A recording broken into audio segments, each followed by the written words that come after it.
네, 시간이 되었습니다. 다 같이 조합에 맞춰서 묵상 기도하시면 예배 시작하겠습니다.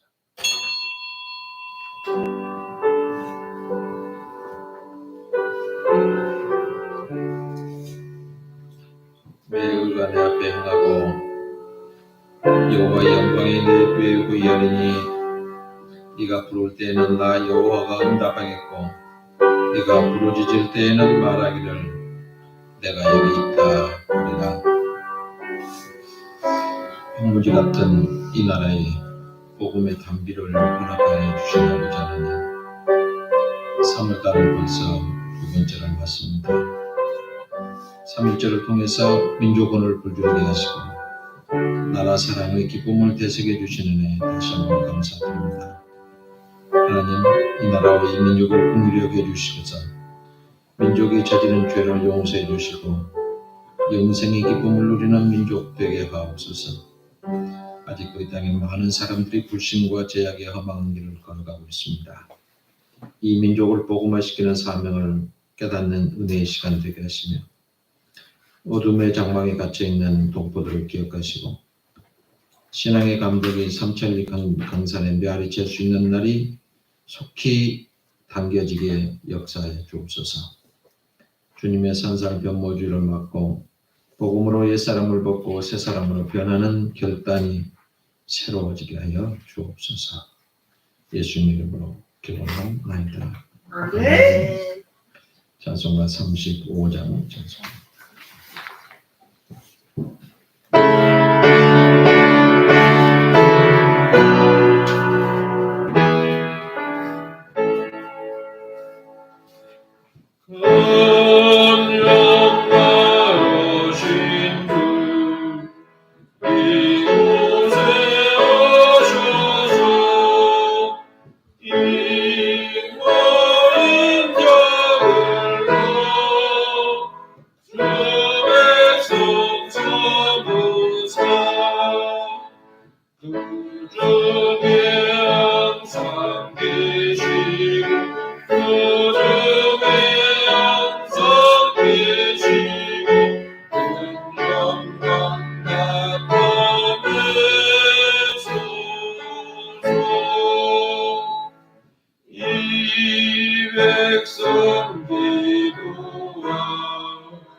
참여하는 기도를 드리겠습니다.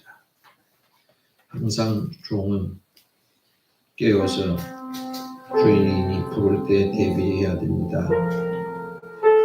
깨어있는 종 같은 부모가 있을 때 가정이 평안합니다. 깨어있는 종 같은 성도가 있을 때 교회는 아름다워집니다. 이 나라의 기독인들이 충성스러운 종처럼 깨어있을 때 나라는 변할 것입니다. 충성스러운 종처럼 나라와 교회와 가정을 위해서 깨어있는 종과 같은 삶을 나는 살아가고 있는지 다시 한번 반성하며 참여하는 기도를 드리겠습니다. 사랑과 자비의 원천이 되시고 우리 영혼의 안식처가 되신 하나님, 독생자 예수님께서 흘리신 십자가의 보혈의 피로 죄 씻음을 받았고 새 사람으로 거듭날 수 있게 인도하시는 은혜 감사드립니다. 풍성한 하늘의 은혜를 입은 민족이면서도 신앙의 참된 방향은 설정하지 못했고 죄악의 어두운 길을 서성거리는 잘못을 용서하옵소서. 우둔한 심령과 죄를 억압하고 있는 세상의 무거운 짐을 벗어버리고 저희로 혼란케 하는 문제들을 해결할 수 있는 총명의 눈이 밝아지게 하여 주옵소서. 항상 저희를 하늘의 동역자로 부르시는 하나님의 음성을 듣지 못했고 죄악의 깊은 잠에 빠져서 어리석은 모습으로 살아왔습니다. 세상에 주는 즐거움에 동참하기 위해서는 늘 깨어 있었습니다마는 육신의 만족을 위해서는 밤샘을 마다하여 했던 저희였지만 주님, 이 못난 자들을 불쌍히 여겨 주옵소서. 사건과 사고와 재앙을 통해서도 말씀하시는 하나님이심을 깨달아 아는 지혜를 허락하여 주옵소서. 항상 깨어서 저희를 부르는 하나님의 음성을 듣고 일어나는 충성스러운 종이 될 것을 다시 한번 다짐해 봅니다. 저희가 깨어있을 때 가정에 평화가 있고 우애가 넘침을 믿습니다. 저희가 기도하며 깨어있을 때 교회가 살고 교회가 깨어있을 때 이 나라 이 민족이 변한다는 것도 압니다. 변화의 주역이 바로 오늘 참여하는 저희들이 되게 하여 주옵소서.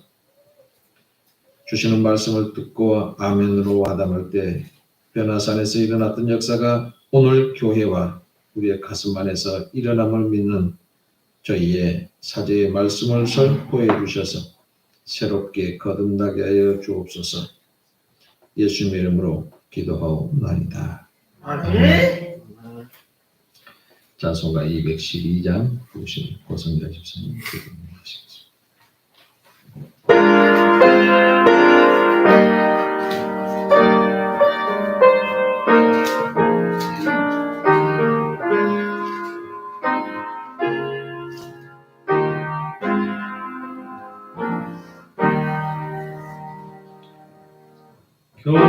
겸손히 주를 섬길 때 괴로운 일이 많으나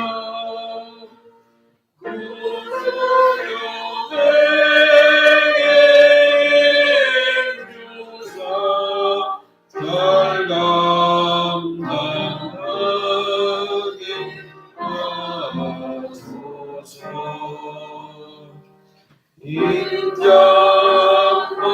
인자말을 가지고 사랑을 감화시키며 갈 때를 이룬 머리를 잘 인도하게 하소서. 구주의 귀한 인내를 깨달게 하시고 굳건한 믿음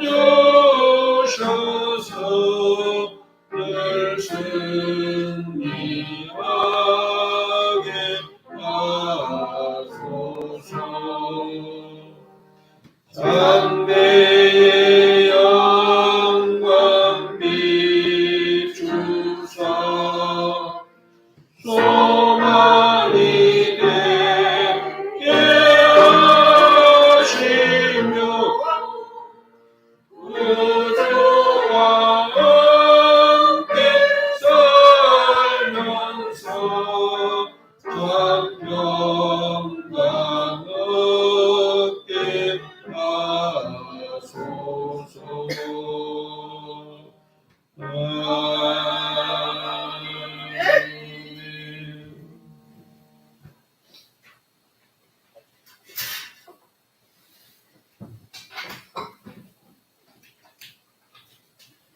참 좋으신 하나님, 따뜻한 기운 용기는 3월을 저희에게 허락하여 주시니 감사합니다. 계절의 변화처럼 저희의 마음에도 희망과 용기와 도전의 마음을 주셔서 어떤 어려움 속에서 낙심치 않게 하시고 우리 곁에 항상 주님의 사랑과 보호하심을 느끼며 세상의 수많은 염려와 근심과 걱정이 우리를 짓눌러 올지라도 내려놓고 예배의 중심의 삶을 살게 하옵소서. 우리는 세상의 것만 치우쳐 살다가 주님을 잊어버렸고 내가 아쉬울 때 주님을 찾는 어리석은 자였음을 고백합니다. 그랬을지라도 용서하시고 이 시간 마음을 모아 신령과 진정으로 지어지는 예배 이용이 우리들의 예배를 받아주시고 이 시간 예배를 통하여 살아계신 하나님을 만나며 위로와 평안의 시간이 되기를 간절히 원합니다. 함께 모여 예배드리는 이 시간이 얼마나 감사한지 알게 하시고 상처받고 찢긴 자에게 말씀의 위로와 치유의 회복의 시간이 되게 하옵소서. 사순절 기간에 주님의 고난을 생각하며 기도하게 하시고 봄이 되어 새싹이 올라오듯 우리의 신앙도 회복되게 하시고 믿음이 부족한 자에게 믿음의 축복을 더하여 주시며 항상 하나님이 함께 하심을 느끼며 살아가게 하옵소서. 뜻이 있어 이곳에 항동교회를 세우셨으니 더욱 아름다운 교회로 성장할 수 있도록 하시고 목사님과 사모님에게 항상 영육간의 강건함을 주시고 기도의 아름다운 열매들이 맺혀지게 하옵소서. 성령님 함께 하옵소서. 이만동 목사님을 통하여 주시는 말씀이 은혜의 단비가 되어 메마른 우리의 심령 위에 성령의 단비가 되게 하시고 그 말씀 굳게 붙잡고 자로나 우로 치우치지 않게 하시며 신실한 하나님의 자녀로 살아가기에 부족함이 없도록 하옵소서. 우리의 삶 가운데 주님을 모시며 살아가게 하시며 새 힘을 주시고 세상에 얽매여 지치지 않도록 하옵소서. 오늘 주실 은혜를 간절히 소망하며 우리를 죄에서 구원해 주신 예수님의 이름으로 기도드립니다. 아멘.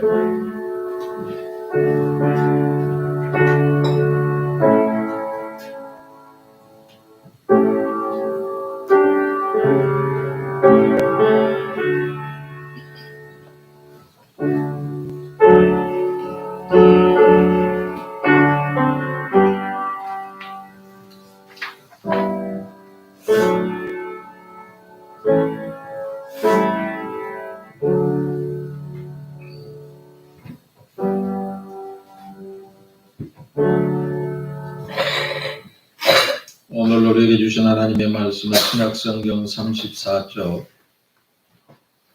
마태복음 제20장 20절부터 28절까지 제가 봉독해 드립니다.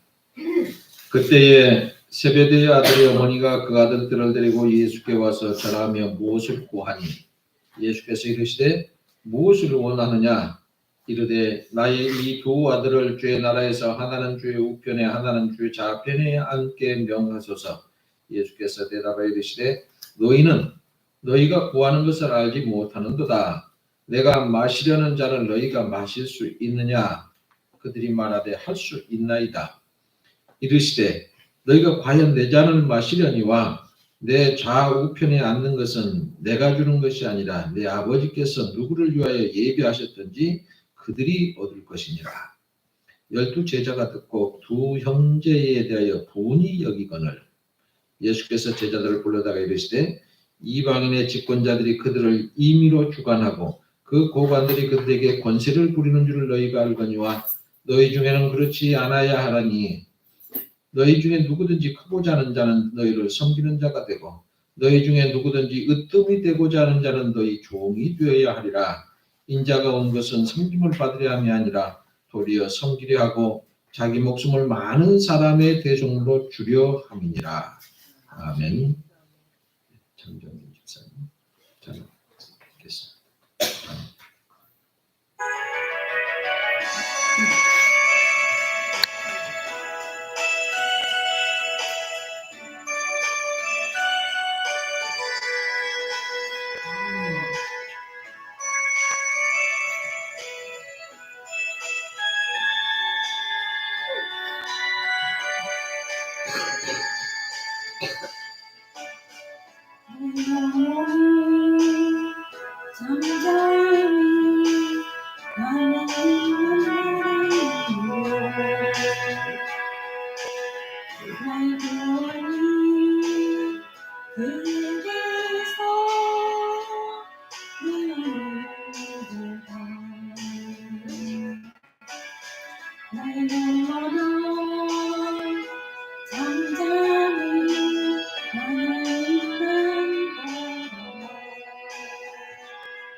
한니발이 어렸을 때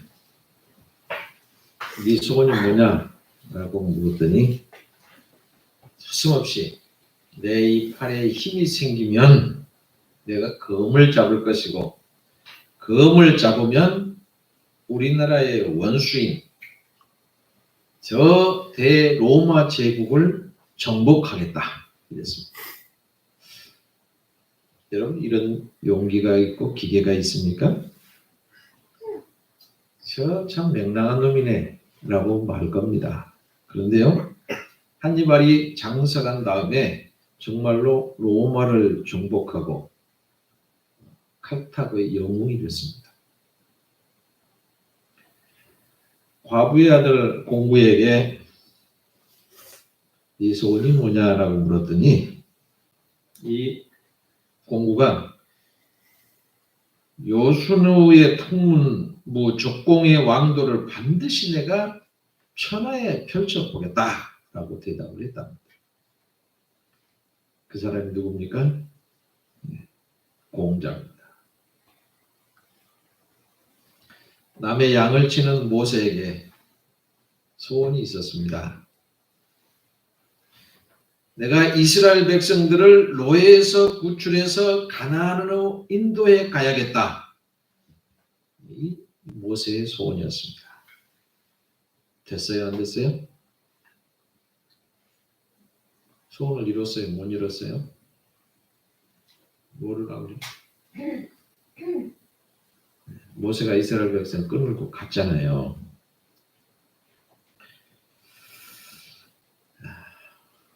우리처럼 매끈매끈하고 손에 털이 없는 누구요? 야곱이가 맨날 집에서 어머니 심부름만 했어요. 이 야곱의 형 에서는 맨날 들로 산으로 돌아다니면서 사냥을 했습니다. 근데 털이 많았어요. 지금 털이 많은 민족이 뭐예요? 짐승처럼 털이 많이 나잖아요. 똑같은 사람인데 색깔이 좀 다르죠. 그렇게 어머니의 심부름이나 하고 살던 야곱이 소원이 있었습니다. 어떻게 하면 내가 아버지의 축복을 받을까? 요즘으로 말하면 어떻게 하면 아버지 재산을 내가 좀 받을까? 그래서 하도 싸움이 많으니까 부모를 모신 사람 이제는 많이 갖는다. 법도 만들어놨잖아요. 그리고 공평하게 누가 얼마 받고 누가 얼마 받고 다 정해놨습니다. 하도 싸움을 많이 했죠. 근데 야곱은 항상 아버지의 축복을 내가 몽땅 받아야지. 기회만 있으면 이걸 하고 있으니까 사냥하고 돌아오는 형에게 야, 나 배고파. 팥 먹을 것 좀 주라. 팥죽 끓이고 있으니까 장자꾸 나한테 줘. 그럼 내가 줄게. 그랬어요. 그러니까 그래 너 가져. 이게 장자권 아무 소용없어. 그래 팥죽 한 그릇 얻어먹고 장자권 줘버렸어요. 장자권의 축복을 뺏길 것 같아. 근데 늘 어머니 심부름했던 이 야곱이 어머니가 더 이뻐할 거 아니에요. 여러분도 살갑게 하는 자식이 더 이쁘잖아요.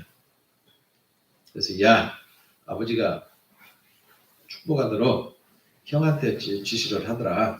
들로 산으로 가서 짐승 잡아와서 그걸 맛있게 요리해서 먹고 나면 내가 너에게 마음껏 축복하리라. 그랬으니 네가 지금 양 새끼를 잡아와서 내가 요리해 줄 테니까 아버지한테 갖다 드려. 아니 나는 매끈매끈하고 형은 털이 많이 나는데 되겠어요. 그 거짓말하면 큰일 나잖아요. 아니야 내가 알아서 할 거니까 가져. 그래서 가져와서 여기다 털을 붙여놨어요. 붙여놓고 가서 아버지 음식을 드시고 축복해 주세요. 이렇게. 어디 봐. 나 목소리가 야곱 같은데 왜 에서라고 하지? 만져보니까 털이 있어. 손은 에서의 손이다마는 목소리는 야곱이네. 눈이 안 보이고 이제 귀력이 차서 모르니까 그리고 다 몽땅 축복을 해고 있어요. 맨날 강구하고 사니까 축복받은 사람이 된 겁니다. 여러분 2025년을 시작을 했어요. 벌써 한 달, 두 달, 석 달이 두 번째 주입니다. 여러분은 과연 소원이 뭡니까?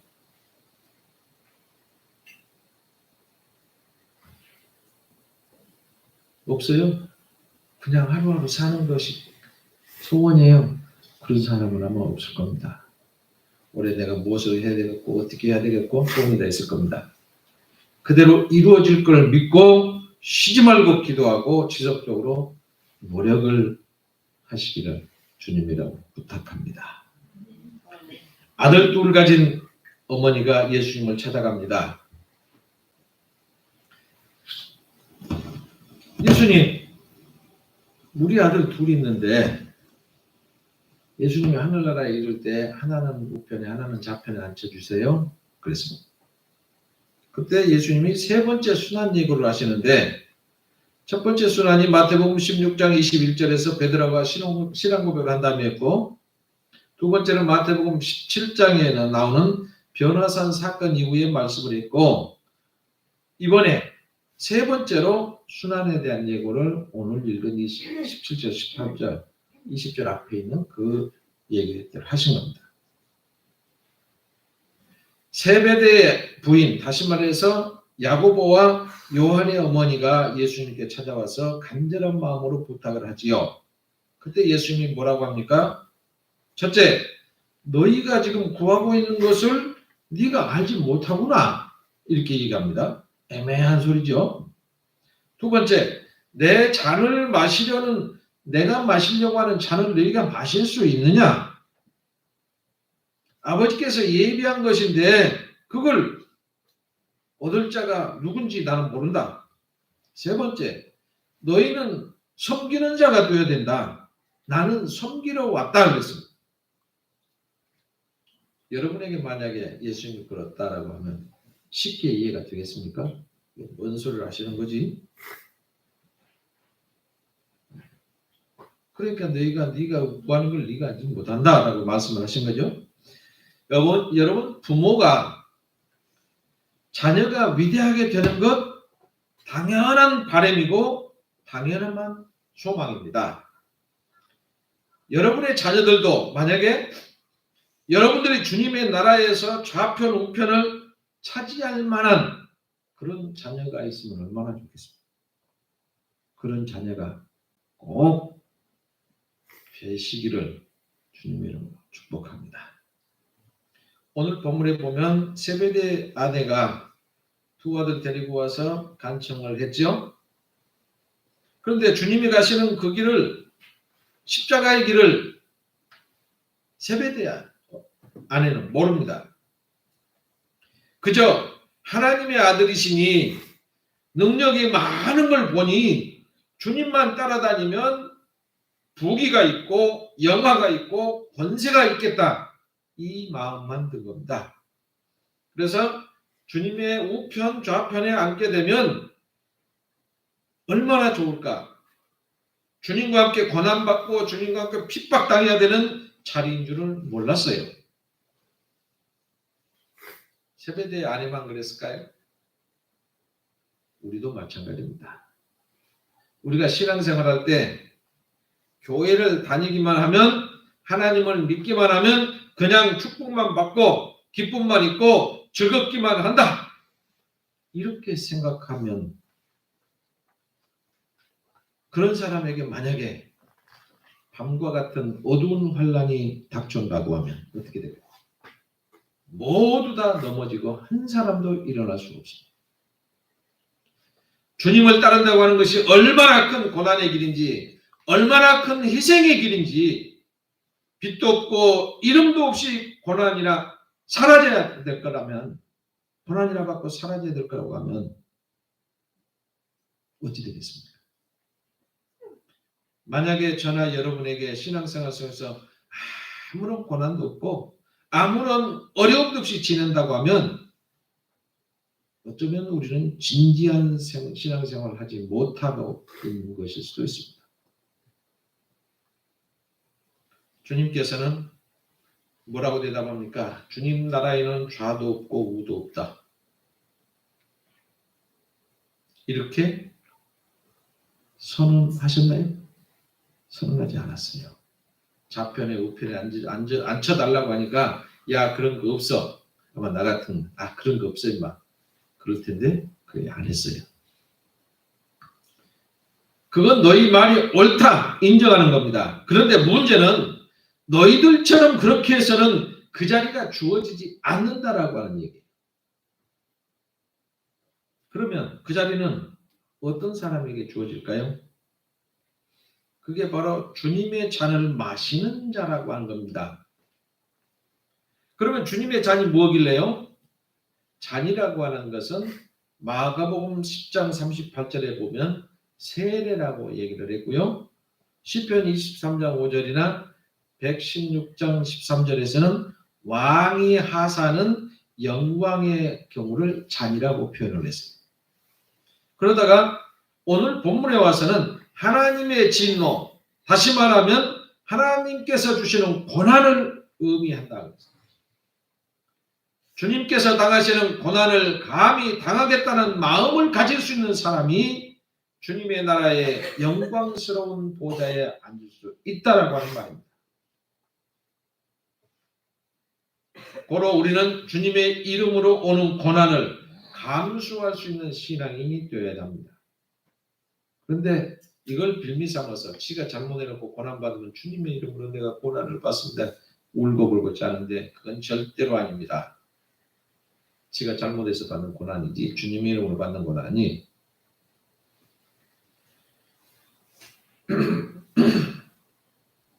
여인의 산고가 있기 때문에 출산의 기쁨을 누리는 것처럼 산고가 있는 다음에 새로운 것이 탄생하는 겁니다. 믿음을 가진 사람이 갑자기 어려운 일을 당하면 크게 쇼크를 받습니다. 그게 바로 유익이 되는 것이 많습니다. 여러분 찬송가에 보면 인내하신 구세주여 내 말 들으사 찬송 있지요. 인내하신 구세주여 내 말 들으사 죄인으로 하실 때 날 부르소서. 은혜 받을 때 이 찬송 부르면 그냥 눈물이 줄줄 나죠. 이 찬송가를 누가 만들었을까요? 이 크로즈비라고 하는 사람이 이 찬송을 작사를 했는데요. 네, 앞이 안 보이는 맹인의 상태에서 작사를 했고요. 핸델이라고 하는 유명한 사람이 메시아라고 하는 대곡을 만들었을 때 아주 편안하고 환경 좋을 때 만들었나요? 죽음의 고통과 시련 속에서 눈물을 뿌리면서 24일간 작곡한 거라고 합니다. 여러분 고난 속에서 사상이 나오고요. 고난 속에서 새로운 것이 창조되는 기회가 있는 겁니다. 그냥 편안할 때 창조되는 게 아니에요. 다시 본문으로 돌아가서 야고보와 요한의 어머니가 이런 말을 했단다. 그리고 나머지 제자들에게 딱 소문이 퍼졌을 거 아닙니까? 그때 제자들이 흥분하고 부은히 여기고 야단났습니다. 왜 그랬을까요? 이 사람들은 지금 미리 표현을 안 해서 그렇지 전부 다 그런 생각을 갖고 있었어요. 어떻게 하면 내가 예수님이 왕좌에 오를 때 내가 우편에 좌편에 어떻게 하면 앉을까? 우리나라는 영의정, 자의정, 지금으로 하면 국무총리나 부총리쯤 되겠죠. 어떻게 하면 내가 그 자리를 꿰찰까? 다 같은 생각을 하고 있었다는 겁니다. 그러니까 분이 나고 화가 나지요. 여러분 관심 없는 것은 화나고 분나지 않습니다. 내가 그 자리에 관심 있고 내가 어떻게 해봐야지라고 했는데 누가 그거 하면 그때 분나고 화나는 거예요. 그때 주님이 말씀하시기를 누구든지 크고 자는 자는 너희를 섬기는 자가 되고 너희 중에 누구든지 으뜸을 떼고자 하는 자는 종이 되어야 하리라. 인자가 온 것은 섬김을 받으려함이 아니고 섬기러 왔다. 너희도 섬기는 자가 되어야 된다. 이렇게 말씀을 하신 겁니다. 오늘 예수님께서는 주님을 따르는 제자로서의 올바른 삶의 태도가 무엇인가를 얘기하고 있습니다. 하나님의 나라는 세상의 기준과는 다르다. 정말로 예수님을 따르는 제자가 되려면 먼저 섬기는 자의 자세를 갖춰라 라고 말씀합니다. 여러분 높아지고자 하는 자는 먼저 낮아지라고 하는 겁니다. 네가 주인으로 하고 싶으면 먼저 종이 좀 돼봐라라고 하는 겁니다.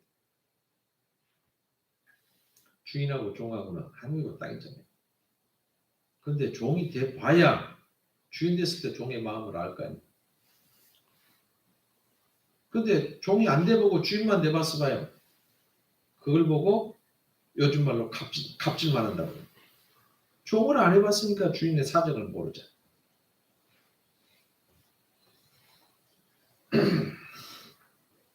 우리들이 예수님을 믿는다라고 하는 것은 예수님께서 보여주신 삶의 자세를 따라가는 겁니다. 예수님의 말씀의 정신을 우리 삶 속에서 계속해서 실천해 나가야 됩니다. 예수님의 모든 가르침과 사역에 흐르는 핵심이 바로 섬김이라고 하는 정신입니다. 따라서 우리는 어떻게 살아야 돼요? 섬김으로의 회복이 필요합니다. 나의 이기심을 벗어나서 허탄한 데 뜻을 두지 않고 정말로 올바르게 예수님의 제자로서 살아가기 위해서는 이 섬김으로의 회복이 필요합니다. 그러면 섬기는 게 뭐예요? 모든 사람이 내가 섬기기 위해서 뭘 합니다. 내가 섬기기 위해서 뭘 합니다. 그러더라고요. 근데 섬기는 게 뭐예요? 뭘 보고 섬긴다 그래요?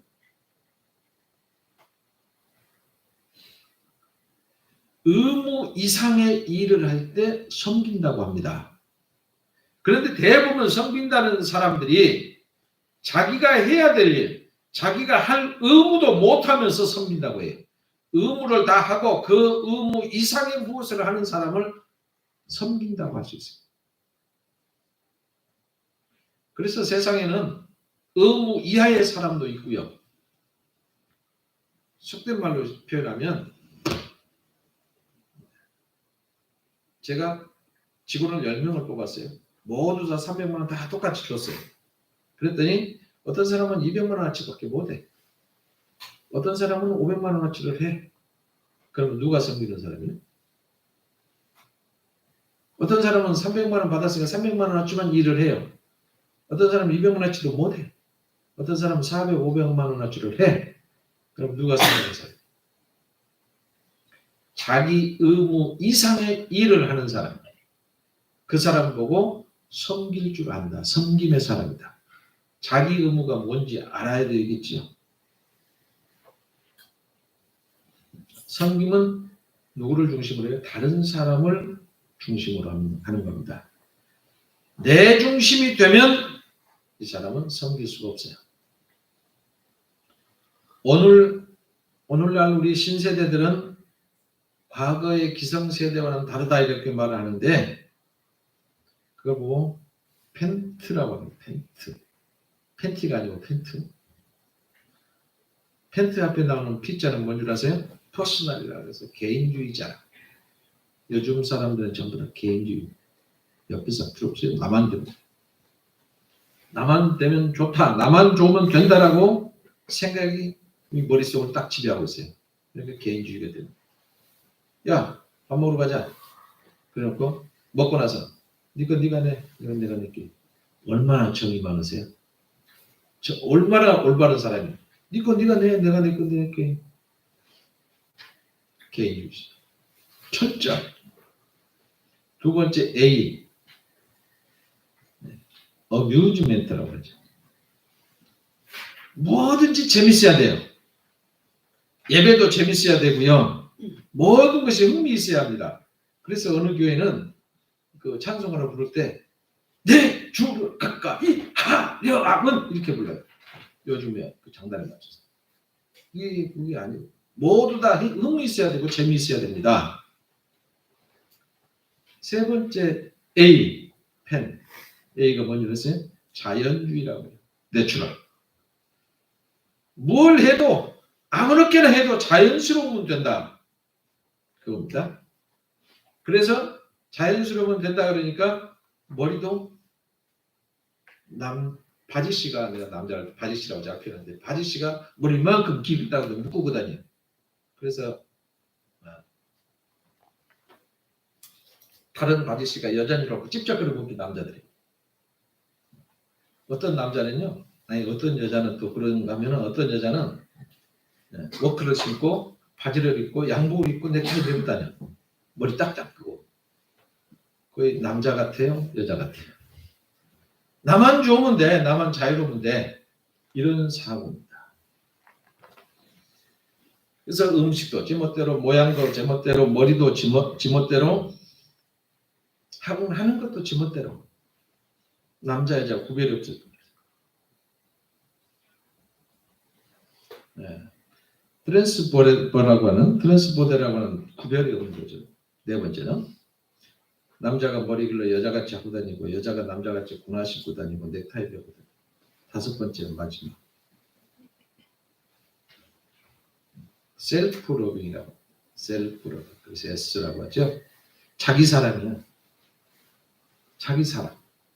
자기 스스로 자기가 살아가는 거예요. 이런 사상 가지고 있는 사람은 절대 섬길 수 없어요. 그러니까 세상이 냉혹한 세상이 되어가는 겁니다. 그런데 섬기는 자가 주님의 나라에서 보좌에 앉게 된 자 그랬어요.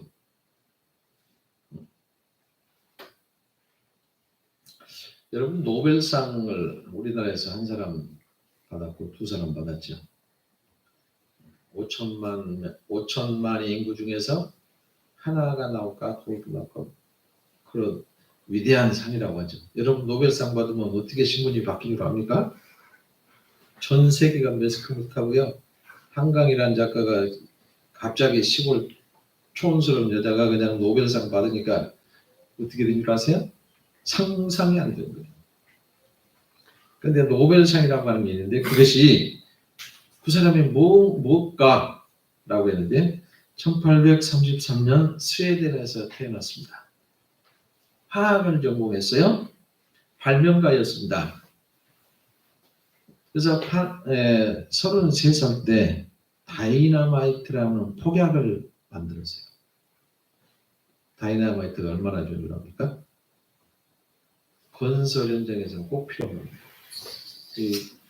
큰 산 같은 것도 바위도에 구멍 뚫어서 다이너마이트가 뻥 하면 쫙 갈라져서 쫙 산산조각 나요. 그러니까 돈을 어마어마하게 벌었습니다. 이 다이너마이트를 발명해서 그 다음에 유명한 사람이라고 명성을 얻었어요. 근데 어느 날 이 노벨이 신문을 딱 펴보니까 깜짝 놀랐습니다. 일면 톱 기사에 알프레드 노벨 사망하다. 저희는 지금 살아있는데 그런 신문이 나왔어요. 자기에 대한 기사가 실렸는데 다이너마이트 왕이 죽다.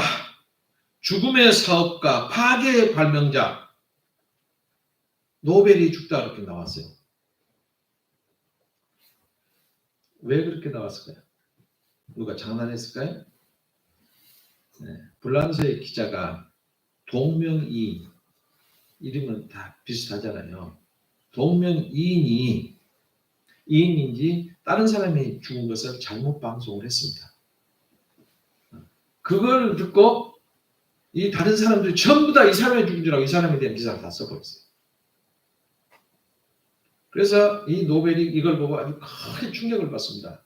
아, 내가 죽으면 이렇게 나오겠구나. 내가 만약에 죽으면 파괴의 발명가 노벨이다. 죽음의 사업가다. 폭약 때문에 얼마나 많은 사람이 죽습니까? 그래서 야, 내가 이 죽음의 사업가, 파괴의 발명 왕자 이런 일생을 내가 이런 소문을 듣고 죽으면 안 되겠다. 무엇인가 생명에 대한 내가 기여를 해야 되겠다. 그래서 그동안에 그 수없이 많은 재산, 많이 번 재산을 몽땅 바쳐서 평화나 인류의 번영의 목적으로 하는 사람에게 상을 주자. 그래서 노벨상이라고 자기 이름 따서 노벨상이라고 하는 제도를 만들었어요.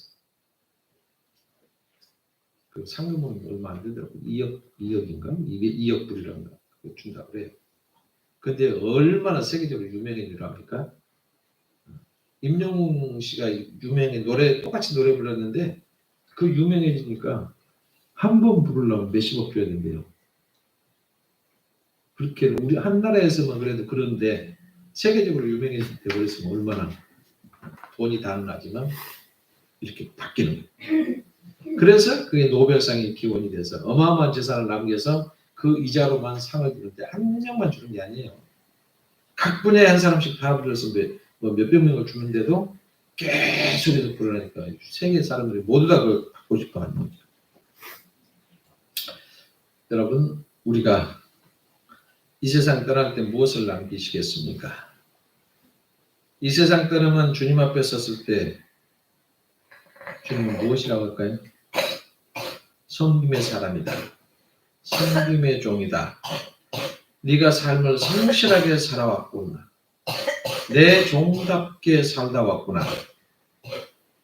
이런 소리 들어야 되지 않겠습니까? 누가 뭐라고 해도 그날 주님의 나라가 옵니다.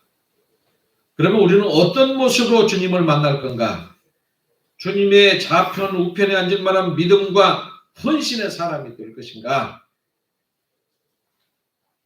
그렇다면 내게 주어진 쓴 잔을 내가 마실 수 있는가라고 하는 겁니다. 나에게 고난이 왔다고, 내가 좀 어려워졌다고 약해서는 안 됩니다. 이 잔을 잘 마실 수 있도록 기도하는 우리가 되기를 원합니다. 예수 사랑으로 다른 사람 잘 섬기는 사람이 되시고 그들을 위해서 희생으로 헌신하면서 희생 정신으로 살아갈 수 있어야 합니다. 이런 사람들만이 마지막에 나는 인생을 참 잘 살았다. 그리고 나는 복된 자리에 서게 될 것이다. 이런 생활 속에 삶을 마치게 될 겁니다. 나에게 주어진 쓴잔 하나님 잘 마실 수 있도록 해주세요. 기도합시다. 예수 사랑으로 섬기며 희생하다가 그렇게 사시다가 인생 잘 살았다.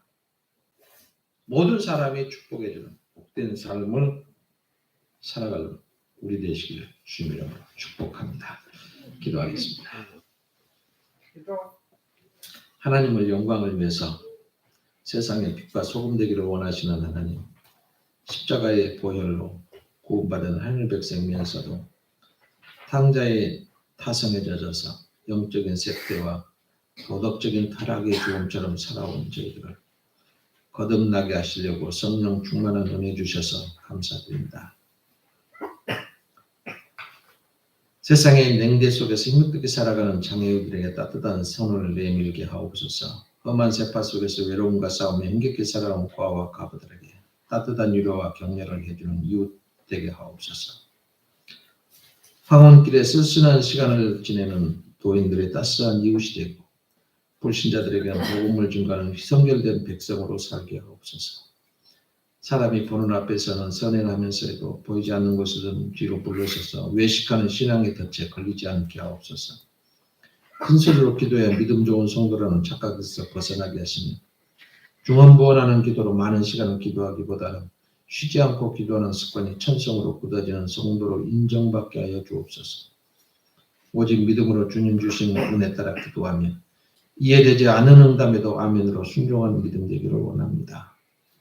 무엇을 먹을까, 무엇을 마실까, 무엇을 입을까 걱정하기보다는 하나님께서 맡겨주신 직분에 충성하고 헌신하는 자로 기억되게 하여 주옵소서. 하나님 나라에 있었을 때 무엇을 하고 칭찬받을까 늘 생각하며 사는 자리들 되게 하여 주옵소서. 예수님의 이름으로 기도하옵나이다. 아멘.